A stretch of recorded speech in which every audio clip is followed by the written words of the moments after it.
कुठं आहेत वालपापड्या? कुठे आहेत काय कुठे आहे हा अगे घरभर वालपापड्या असताना तू अजून वालपापड्या कशाला हव्या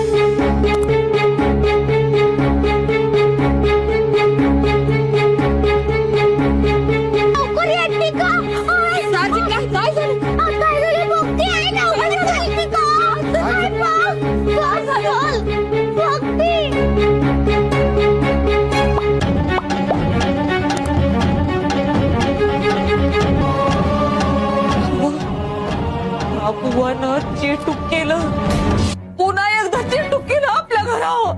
राधिका बरोबर म्हणत होती, बाबूवाला पिशाचं वश आहे. हो आहे पिशाचं वाश. आणि पुन्हा जर का वालपापड्या या विषयावरून तांदुलीला त्रास देशील तर हेच पिशाच तुझ्या मानगुटीवर बसल्याशिवाय राहणार नाही.